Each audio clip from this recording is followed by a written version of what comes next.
महाराष्ट्रामध्ये नवीन सरकार आल्यानंतर आम्ही हा निर्णय घेतला की मोठ्या प्रमाणात प्रशासकीय सुधार आले पाहिजे, ई गव्हर्नन्सचा वापर झाला पाहिजे, प्रशासकीय कार्यक्षमता वाढली पाहिजे। या दृष्टीनं विविध टप्प्यावर जे अधिकारी आहेत त्यांच्या कार्यशाळा आणि संवाद आम्ही करतो आहोत। या सगळ्या पद्धतीमध्ये त्यांचे काही गट आम्ही तयार करतो आणि मी स्वतः एकेका गटासोबत 7-8 लोकांच्या एक तास त्या ठिकाणी चर्चा करून त्यांच्या अडचणी काय आहेत, आमच्या अपेक्षा काय आहेत, नवीन काय करता येईल असं विचार आम्ही करतो। एकत्रितपणे बसून त्याच्यावर विचार करतो, पुढचा एक अजेंडा ठरवतो। आपण 150 दिवसाचा एक कार्यक्रम दिलेला आहे, तो कार्यक्रमही एफिशियंटली राबवला गेला पाहिजे असा याच्या पाठीमागचा हेतू आहे। आमचा प्रयत्न असा आहे की सरकार म्हणून एक इन्स्टिट्यूशन तयार झालं पाहिजे। अनेक लोक चांगलं काम करतात, ते जोपर्यंत पदावर असतात तोपर्यंत काम राहतं, नंतर नवीन आल्यानंतर ते काम बदलून जातं। असं न करता एक इन्स्टिट्यूशन म्हणून बिल्टअप करायचा आमचा प्रयत्न आहे आणि त्या दृष्टीनं ही कार्यशाळा होते। याच्यानंतरही अनेक कार्यशाळा होणार आहेत। सर, या संवादामधून काही धोरणात्मक बदल सुचवतात का? मी आता यापूर्वी जेव्हा महसूल परिषद झाली त्यावेळी 6 विभागांमध्ये विभागीय आयुक्त आणि जिल्हाधिकाऱ्यांचे गट तयार केलेले आहेत, त्यांना विषय नेमून दिले आहेत। त्या विषयांवर रिफॉर्मचा जो अजेंडा आहे त्याचे अहवाल ते सादर करणार आहेत। तसेच गट जिल्हा परिषद सीओंचे नेमून दिलेले आहेत आणि आता महानगरपालिकांचे तसे गट मी तयार करणार आहे। कारण आपण अनेक वेळा कन्सल्टंट अपॉइंट करतो, तेही महत्वाचंच असतं, पण कुठल्याही कन्सल्टंट्सपेक्षा जास्त ग्राउंडचं नॉलेज हे आमच्या अधिकाऱ्यांना असतं। फक्त त्याला चॅनलाइज करण्याची आवश्यकता असते आणि म्हणून त्यांचं जे काही इन्स्टिट्यूशनल नॉलेज आहे ते संकलित करायचं आणि ते स्टँडर्डाइज करायचं। आम्ही हा प्रयत्न केलाय की स्टँडर्डायझेशन झालं पाहिजे, मिनिमायझेशन झालं पाहिजे, म्हणजे कमीत कमी कागदपत्र लागले पाहिजे आणि ऑटोमायझेशन झालं पाहिजे। सगळ्या गोष्टी ऑटो पायलट मोडवर आल्या पाहिजेत, अशा प्रकारचा आमचा प्रयत्न आहे। सर्वोच्च न्यायालयाने महापालिकांच्या निवडणुका घ्यायला 120 दिवसांमध्ये सूचना दिल्यात।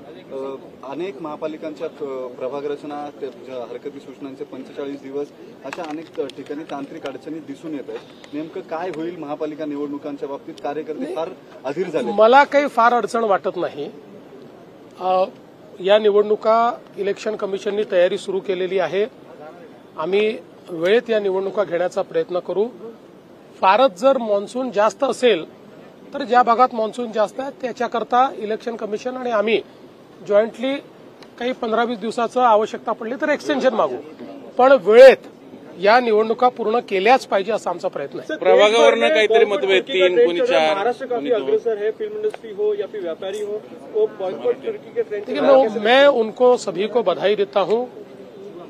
नेशन फर्स्ट ये हमारी भूमिका होनी चाहिए और देश के दुश्मनों को, और केवल देश के नहीं मानवता के दुश्मन जिस बर्बरता के साथ हमारे लोगों को पहलगाम में मारा गया, इसी बर्बरता कोई अगर देश करता है और उसको कोई साथ देता है तो ऐसे देशों को भी सबक सिखाना जरूरी है।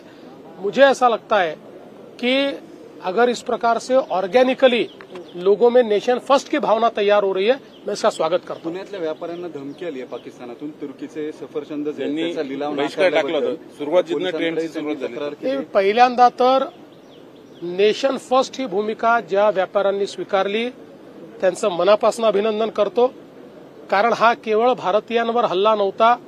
पहलगामला झालेला हल्ला हा मानवतेवर झालेला हल्ला होता आणि मानवतेच्या हल्लेखोरांना मदत करणाऱ्यांना नाकारणारे आमचे व्यापारी अभिनंदनास पात्र आहेत। त्यांनी काळजी करायची गरज नाही।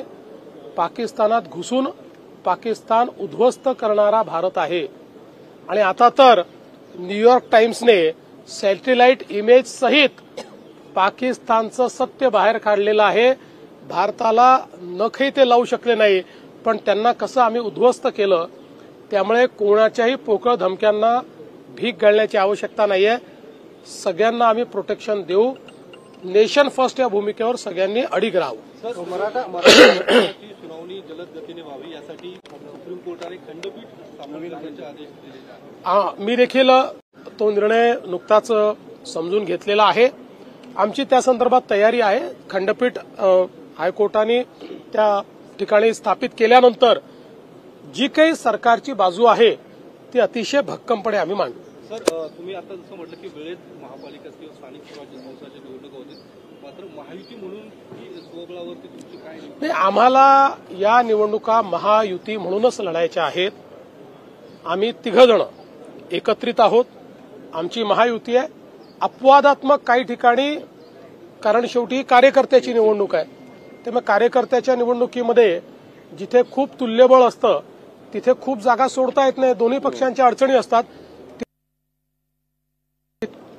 आम्ही वेगळे लढू, पण एखाद्या ठिकाणी अपवादात्मक परिस्थितीत वेगळं लढावं लागलं तरी एकमेकावर टीका न करता पॉझिटिव्ह प्रचार आम्ही करू. पण शक्यतोवर जेवढ्या जास्तीत जास्त ठिकाणी महायुती करता येईल त्या ठिकाणी महायुतीच आम्ही करू. कार्यकर्ते फार रिलक्टंट दिसत आहेत सर. संधी कमी मिळते, संधी सगळे परत एकत्र लढले असं आहे, तर fair and fight election कार्यकर्त्यांचं स्वाभाविक आहे, त्यांना त्यात दोष देता येत नाही.